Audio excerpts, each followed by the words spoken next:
Assalamualaikum warahmatullahi wabarakatuh. Nama saya Eriza Dita Rahmadina.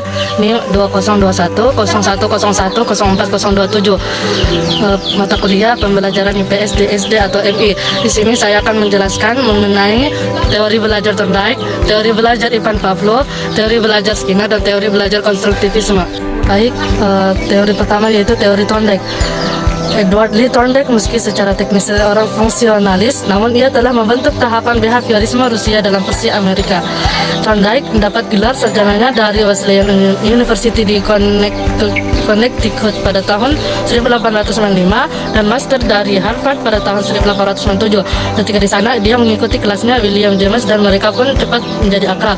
Dia menerima beasiswa di Columbia dan mendapatkan gelar PhD-nya tahun 1898. Kemudian dia tinggal mengajar di Columbia sampai pensiun pada tahun 1940, dan dia menerbitkan suatu buku yang berjudul Animal Intelligence and Experimental Study of Association Process in Animal. Buku ini merupakan hasil penelitian Thorndike terhadap tingkat beberapa jenis hewan seperti kucing, anjing, dan burung yang mencerminkan prinsip dasar dari proses belajar yang dianut oleh Thorndike, yaitu bahwa dasar dari belajar learning tidak lain sebenarnya ialah asosiasi.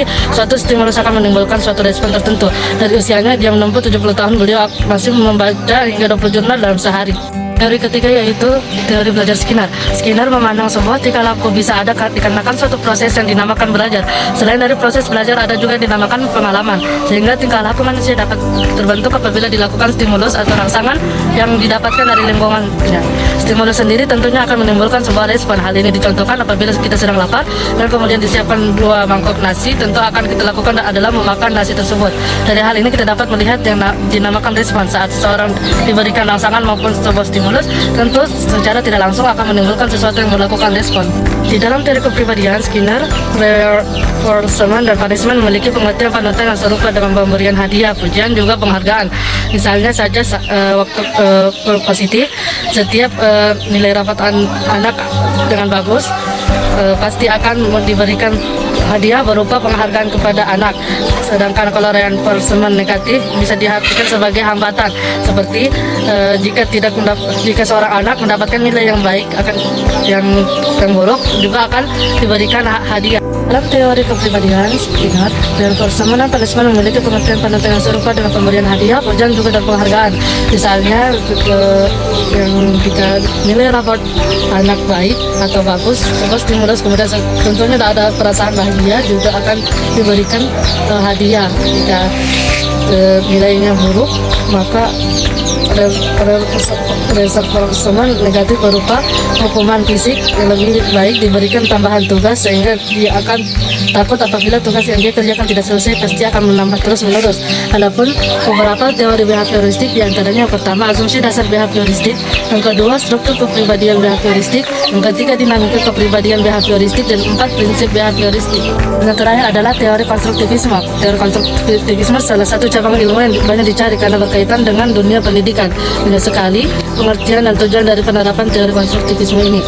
Secara umum, pengertian teori konstruktivisme itu memandang ilmu pengetahuan tidak sebatas mengungkap tentang fakta, kaidah, dan konsep yang harus diingat secara baku, tetapi manusia yang harus mengkonstruksikan pengetahuan itu sendiri.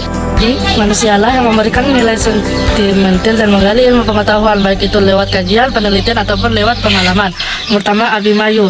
Teori konstruktivisme menurut Abimanyu adalah pendekatan belajar yang meyakini jika seorang mampu membangun pengetahuan sendiri berdasarkan pengalaman orang lain. Yang kedua, Musli. Berbeda dengan pendapat Musli yang memandang teori konstruktivisme adalah membangun pemahaman kreativitas secara aktif yang didasarkan pada pengalaman belajar orang lain maupun berdasarkan pengetahuan yang sudah dimiliki orang tersebut. Yang ketiga, Tobroni. Menurut Tobroni, teori konstruktivisme merupakan teori yang memberikan kebebasan kepada manusia untuk menemukan apa yang diinginkan dan memberikan kesempatan apa yang dibutuhkan orang tersebut. Sebab lewat ruang dan kesempatan itulah memberikan kebebasan untuk manusia belajar dan menemukan kompetensi, cara, dan pengetahuan yang sesuai dengan potensi diri mereka. Yang keempat, Sagala. Tidak jauh berbeda dengan pendapat Sagala tentang teori konstruktivisme. Menurutnya, teori konstruktivisme adalah landasan seorang berpikir tentang banyak hal sesuai dengan pendekatan konseptual. Jadi pengetahuan yang diperoleh sedikit demi sedikit, kemudian hasilnya diperluas melalui konteks yang terbatas dan melalui proses analisis. Contohnya dilakukan uji coba menggunakan mikroskop. Maka para siswa pun melakukan pengecekan. Hasilnya sampel 1 dan sampel 2 tidak ditemukan sama sekali cacing. Pada sampel 2 hanya ditemukan spora jamur saja dan tidak ditemukan cacing dan benar-benar bersih. Dari hasil teori belajar konstruktivisme di atas, maka para siswa bisa mengetahui bahwa buah tin memang buah yang spesial karena tidak dalam kondisi busuk sekalipun. Buah tin tidak dimakan oleh cacing. Demikianlah pemaparan materi teori belajar dari saya. Kurang lebihnya mohon dimaafkan. Wassalamualaikum warahmatullahi wabarakatuh.